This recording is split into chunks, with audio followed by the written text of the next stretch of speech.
lá o Monster Truck tunadão com 100 fucking billions cavalos. Veja que potro forte ali, o corpo quer sair da alma. Escute só o motor.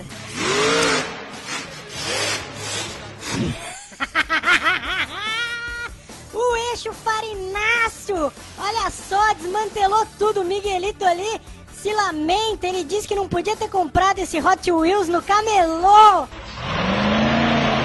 Vem com tudo e pimba! É made in China! Ou foi fabricado no mesmo porão que confeccionam as roupas da Zara. Olha ali que fronho, ficou tudo esfarfonhado, é peça pra todo lado. A cara do Miguelito ali é lamentável, ele vai... Oh my God! Agora é só rebocar, né, filho? Vai fazer o quê? O negócio já tá tudo fucking fumbado ali, ó lá. Vai lá, chama o guincho, chama o guincho. Confira comigo no tri-replay o que aconteceu ali com o carro lamentável.